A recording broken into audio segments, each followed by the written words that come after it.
अगर आपको CUT PG computer science का सिलेबस कवर करने को सिर्फ 7 मंथ्स मिले तो क्या आप उसको कवर कर सकते हो या फिर अपने आप को एग्जाम पॉइंट ऑफ व्यू से रेडी कर सकते हो? हाँ, बिल्कुल कर सकते हो, मगर सिर्फ पढ़कर नहीं। तो अगले कुछ मिनट्स के अंदर मैं आपको कुछ ऐसे पॉइंटर्स, कुछ ऐसे ट्रिक्स, कुछ ऐसे रोड मैप्स बता रहा हूं जिसकी वजह से आपके marks CUT PG computer science के ऊपर बहुत ज्यादा अच्छे आ रहे होंगे, बहुत ज्यादा स्कोर अच्छा कर रहे होंगे। तो हेलो जी, नमस्ते, सत श्री अकाल, अस्सलाम वालेकुम। मैं अभिषेक यादव आप सभी लोगों का फिर से स्वागत करता हूं इस हम सबके यूट्यूब चैनल अड्डा 24/7 CUT PG पर। तो आज मैं आपको 7 मंथ के अंदर क्या आप कंप्यूटर साइंस का पूरा सिलेबस किस तरीके से कवर कर सकते हो, तो वो आपको एक अच्छा सा पूरा रोड मैप मैं बताने वाला हूं। तो बिना टाइम वेस्ट के आ जाते हैं। तो सबसे पहले आपको यह पता होना चाहिए कि आपके पास 7 मंथ बचे हैं, जिसको हम लोग कहते हैं कि 210 डेज आपके पास है। मगर मैं आपको रियलिटी बताऊं, 210 जो है वो बहुत बड़ा नंबर है। अगर आपको सच में CUT PG कंप्यूटर साइंस का सिलेबस कवर करना है तो इतने नंबर ऑफ डेज बहुत ज्यादा अच्छे से परफेक्ट हैं आपको एक अच्छी तरीके से रैंक फोड़ने में एंड अच्छा स्कोर लाने में। जब आप अब देखोगे कि कैसे आएंगे, वो होगा आपका कंसिस्टेंसी से, एक अच्छी प्रॉपर स्ट्रैटेजी, साथ साथ में डेली प्रैक्टिस से। और इन सबको जब आप कंबाइन कर देते हो तो आपका क्या होता है, एक जो आपका स्कोर बनता है वो बहुत ही ज्यादा अच्छा बनता है। तो आपको यह ध्यान रखना है कि ये 3 पॉइंटर्स तो आपको हमेशा थ्रू आउट द 7 मंथ रखना ही रखना है। साथ साथ में आपको बस ये चीज करनी है, जो 4 पॉइंट्स मैंने यहां पे लिख रखे हैं, इनमें क्या करना है, आपको कुछ भी एक भी चीज फॉलो नहीं करनी। जैसे क्या, सबसे पहले आपकी बात कर दे तो ये जो हमारी लिखी हुई है रैंडम स्टडी। रैंडम स्टडी मतलब कभी भी आपने कोई भी चीजों को पढ़ लिया, कहीं से भी, किसी भी टीचर से पढ़ लिया, किसी भी बुक से, कुछ कभी पढ़ लिया, कुछ कभी पढ़ लिया, ये बिल्कुल नहीं करना है। फिर ओनली लेक्चर्स पर रिलाई नहीं करना कि हाँ सिर्फ लेक्चर्स हो गए, हमने टीचर का सुन लिया तो बस होगी मेरी पढ़ाई। ऐसे कभी भी कोई भी पेपर नहीं निकलता। CUT PG तो बात ही छोड़ दो। नो PYQs, आपने कभी PYQs लगाए ही नहीं, ये जो मस्ट है। PYQ आपको सबसे ज्यादा मस्ट है, क्योंकि PYQ ही एक ऐसा आपका अच्छा दोस्त है जो कि आपको बताता है कि पेपर की क्या वैल्यू है, या फिर ये सकते हो क्या लेवल है, किस लेवल से आपको तैयारी स्टार्ट करनी है।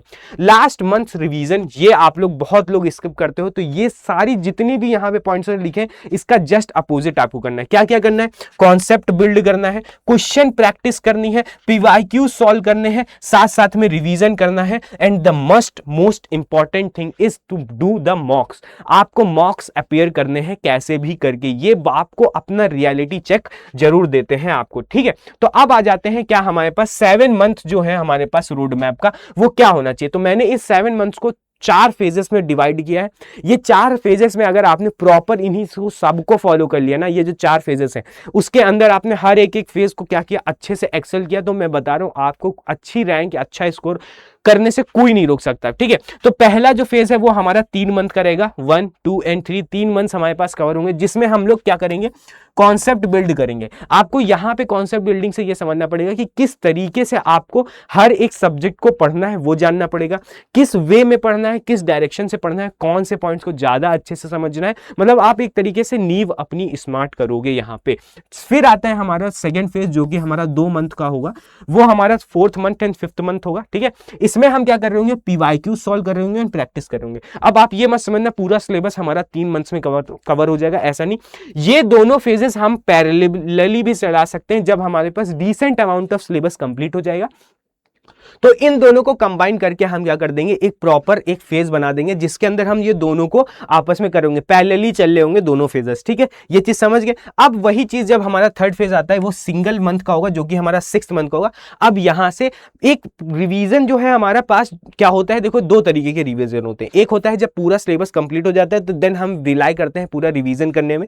एक होता है कि जो पैरेलली हम पढ़ रहे हैं उसको भी रिवाइज करें। तो जो सेकंड वाला है, जो पैरेलली रिवाइज कर रहे हैं, वो तो आपको करना ही करना है, उसमें पीछे कभी नहीं हटना है। मगर जो 7th आपका जो होगा, मतलब 3rd फेज होगा, जो 1 मंथ होगा, 6th मंथ, उसमें प्रॉपर आपको सिर्फ रिवीजन करना है। मतलब यहां तक आपका सिलेबस कंप्लीट हो जाएगा, इससे इधर आपका क्या हो जाएगा, सिलेबस कंप्लीट हो जाएगा, ठीक है। मगर जो ये 6th मंथ होगा, यहां पे आपको रिवीजन करना है सारी चीजों का। साथ में मोस्ट इंपॉर्टेंट जो चीज है वो ये कि आपको वीक एरियाज पता करने हैं और उनमें आपको क्या करना है, अच्छे से उनमें पकड़ बनानी है, ठीक है, ये चीज समझ गए। फिर हमारा आता है 7th मंथ, बहुत मोस्ट क्रूशियल मंथ है ये हमारा, या फिर मोस्ट क्रूशियल फेज है, जिसमें हम क्या कर रहे होंगे, मॉक्स डाल रहे होंगे एंड हमारे पास फाइनल रिवीजन हो रहा होगा। तो ये 4 आपको फेजेस करने हैं। इस तरीके से अगर आपने डिवाइड कर लिया तो आप ये समझो कि पूरा का पूरा आपका जो प्रिपरेशन है वो बहुत ही अच्छे तरीके से जारी होगी। अब पहले आपको मैं बता दूं, फेज 1 में जो फाउंडेशन बिल्डिंग है वो किस तरीके से आप कर रहे होगे, तो आपको मेजरली फोकस करना है completing the syllabus and strong concepts.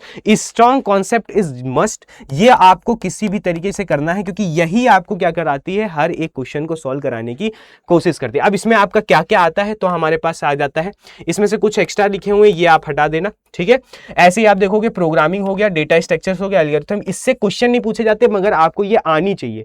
ये आपको आएगा नहीं तो फिर आप क्या कर पाओगे, चीजों को समझ नहीं पाओगे, ठीक है। फिर ऑपरेटिंग सिस्टम आ गया, ये आपके पास अब कोर्स में हट गया है, ये भी कोर्स में हट गया है, ये दो चीजें आप नहीं लर्न करोगे, ठीक है। अब आ जाते हैं फिर discrete mathematics, theory of computation नहीं आता, सॉफ्टवेयर इंजीनियरिंग नहीं आता, एंड साथ साथ में आपका यहाँ पे ये तो चलो ठीक है, जो भी हमारे पास वेब पेजेस हैं वो सारी चीजें देखनी। तो ये आपको क्या एक तरीके से टॉपिक्स बताए हैं, प्रायोरिटी ऑर्डर था, बट आप में कुछ कुछ टॉपिक्स हमारे क्या हो गए हैं, हटा दिए गए हैं, तो उन पे आपको ध्यान नहीं देना है, ठीक है। आप सिलेबस वाला वीडियो आप मेरा देख सकते हो, इसी चैनल पे पड़ा हुआ है। अब आ जाते हैं रूल क्या है, कैसे किस तरीके से जाओगे इस फेज में। सबसे पहले लर्न करोगे, फिर आप उसका शॉर्ट नोट्स बनाओगे। एक प्रॉपर नोट्स तो बनेंगे ही बनेंगे, साथ साथ में आपको शॉर्ट नोट्स बनाने हैं एंड आपको क्वेश्चन सॉल्व करने हैं। तो इनसे क्या होगा, आपका पूरा का पूरा स्ट्रॉन्ग कॉन्सेप्ट बनता जा रहा होगा, सिलेबस बन रहा होगा। फिर आ जाते हैं हमारे पास जो फेज थे, हमारे पास जितने भी थे, जो कि 1 2 3 थे, उसके अंदर आपको यहाँ पे चीजें देख रखी हैं, वो आपको अब मैंने समझा दिया, तो उस पर आप इतना ध्यान मत दीजिए, ठीक है। अब आ जाते हैं फेज 2 की बात कर रहे हैं। इसमें हमें क्या मेजरली काम करना है, पीवाईक्यूज में एंड प्रैक्टिस में,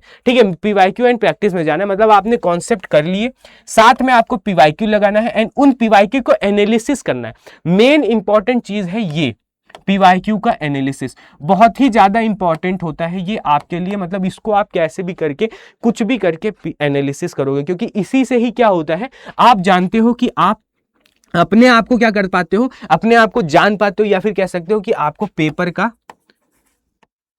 लेवल, या फिर आप कह सकते हो कि इसके लेवल पे आपकी जो लर्निंग है, या फिर आप कहां कितने पानी में हो, कहां स्टैंड करते हो, वेयर यू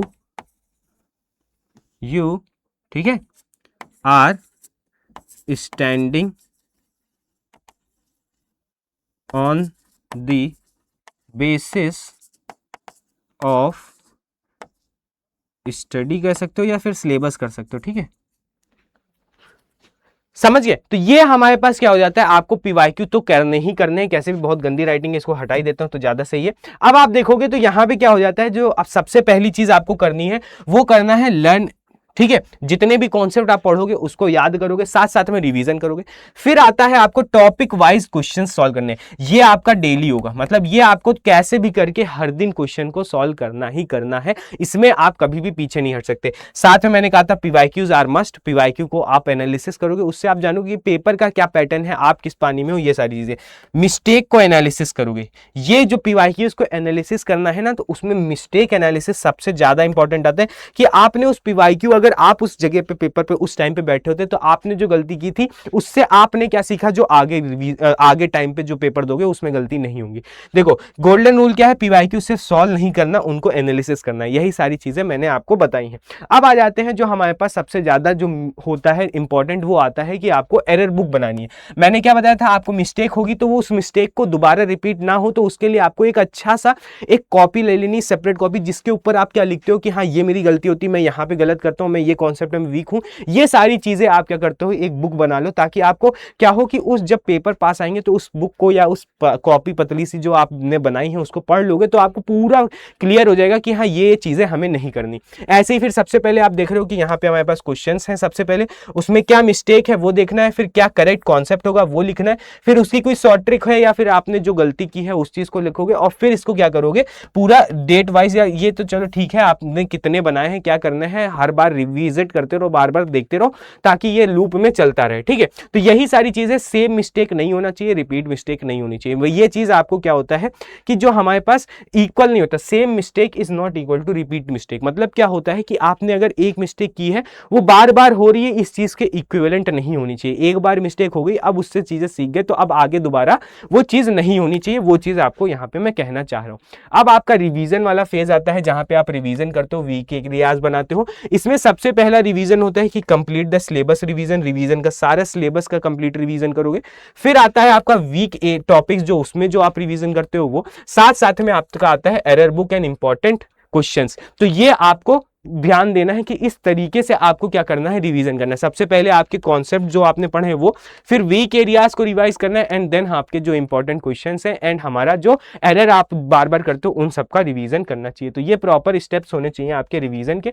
फिर आता है हमारे पास mock test, most important phase, fourth phase. इसके अंदर आपको किस पे काम करना है, स्पीड पे काम करना है, एक्यूरेसी पे काम करना है, टाइम मैनेजमेंट में, क्वेश्चन सिलेक्शन में एंड निगेटिव मार्किंग में, एंड हमारे पास वीक एरियाज पे। तो ये हमारे पास क्या होने चाहिए, पूरे के पूरे ऐसे पॉइंट्स होने चाहिए जो कि आप टेस्ट सीरीज से चिल्ला के या फिर कह सकते हो सीख रहे होगे टेस्ट सीरीज से। ओके, तो ये चीज आपको क्या किससे मिलेगी, जब आप मॉक टेस्ट को एनालाइज करोगे। कैसे, रीटेस्ट देना है, टेस्ट देना है, एनालाइज करना है, इंप्रूव करना है, फिर रीटेस्ट देना है। एक बार टेस्ट दिया, एनालाइज करोगे, इंप्रूव करोगे, एंड देन फिर से रीटेस्ट दोगे। तो इस तरीके से आपको क्या करना है, बार बार चीजों पे करोगे काम, तो ये सारी चीजें सही हो जाएंगी। अब आ जाते हैं जो गोल्डन रूल मैंने आपको बताया, 7 गोल्डन रूल मैंने जो हमेशा खुद की प्रिपरेशन के लिए भी फॉलो की हैं, वो आपको भी बता देता हूं कि वो क्या क्या रूल्स होते हैं। सबसे पहले तो ऑफिशियल सिलेबस को कवर करना है, इधर उधर ज्यादा पीएचडी वगैरह नहीं करनी, जितना सिलेबस में दे रखा है इतना पढ़ना होता है। Don't collect too many resources, एक कोई रिलायबल रिसोर्स पकड़ो और उससे हमेशा पढ़ते रहो। उसमें से ज्यादा पढ़ने की कोशिश करोगे,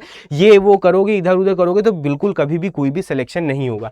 मेक शॉर्ट नोट बनाओ ताकि रिवीजन के टाइम पे वो हो जाए। PYQs are must, PYQ solve करने। मेंटेन एरर बुक बनाओ, और फिर रिवीजन मल्टीपल टाइम्स करना होता है, एंड मॉक्स देने होते हैं। तो ये कुछ ऐसे 7 रूल्स हैं जो आप करोगे तभी आपका कोई भी क्वेश्चन, जो भी आप पेपर पे बैठ रहे हो, वो सारे के सारे क्या हो जाएंगे, क्लियर हो जाएंगे, कोई भी हर्डल नहीं आएगा। तो आपके पास 7 मंथ इनफ होते हैं। स्टार्ट अभी कर दो, क्योंकि 7 मंथ सच में बहुत ज्यादा टाइम है आपको किसी भी एग्जाम को क्रैक करने के लिए। तो अभी से स्टार्ट कर दो पूरी अपनी प्रिपरेशन को, ताकि आप अच्छे से चीजों को कंसिस्टेंट होके चीजों को क्या कर सको, आगे ले जा सको। क्योंकि मेन जो चीज है ना, वो हमारी यही है कि आप कितना कंसिस्टेंसी में रखते हो। मोटिवेशन से ज्यादा आपके अंदर कंसिस्टेंसी होनी चाहिए, ताकि आप किसी भी चीज को एक्सेल कर सको।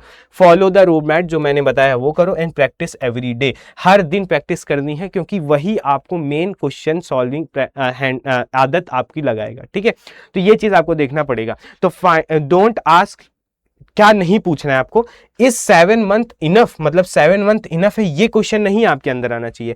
ये पूछो कि what will do with these 7 months, मतलब इन 7 महीने में मैं क्या कर सकता हूं, ये सोचो। ये मत सोचो कि हम 7 महीने में कर सकते हैं या नहीं, ये सोचो 7 महीने में क्या कर सकते हैं। ये चीज आपके ऊपर दिमाग में होनी चाहिए। ठीक है, तो यही सारी चीजें पूरा रोड मैप था। अगर इन सब रोड मैप के साथ साथ आप अच्छे से कोई भी हर एक फिक्स फॉर्मेट में आप क्या करना चाहते हो, अपनी स्टडी को, या फिर आप CUT PG को, ठीक है, आप CUET PG के अंदर, कंप्यूटर साइंस के अंदर क्या करना चाहते हो, प्रॉपर एक अच्छे से रोड मैप के साथ, एक प्रॉपर स्टडी, एक प्रॉपर स्ट्रैटेजी के साथ पढ़ना चाहते हो, एक पूरा सीक्वेंस किस तरीके से हमारे पास क्या चीजें होनी चाहिए, तो आप इनरोल कर सकते हो हर एक बैचेस के अंदर। ठीक है, इन सब के जो हमारे बैच होते हैं उन सब के अंदर आप आ सकते हो। मगर आपको एक अच्छी जो यहाँ पे बात है वो ये है कि आपको 55% ऑफ मिल रहा है। ठीक है, क्या कोड यूज करोगे आप, अगर यूज करोगे अभी 47, ये कोड आप अगर यूज करोगे तो आपको अच्छा सा एक प्रॉपर 55% का डिस्काउंट मिल रहा होगा। ठीक है, ये डिस्काउंट आपको मिलेगा, साथ साथ में मेरी मेंटरशिप मिल रही होगी। तो जाइए जल्दी से, हर एक बैच के ऊपर ये कोड लगा सकते हो, हर जगह पे वैलिड है। जाओ अपना मेरा ये कोड यूज करो अभी 47, और वहां पे जाके प्रॉपर अच्छे से बैच में एनरोल करो, और फिर वहां से अपनी प्रिपरेशन को एक अच्छी डायरेक्शन की तरफ पुश करो। ठीक है, तो इसी अच्छे नोट के साथ मैं अलविदा लेता हूं। Abhishek Yadav signing off, bye bye, मिलते हैं नेक्स्ट सेशंस में।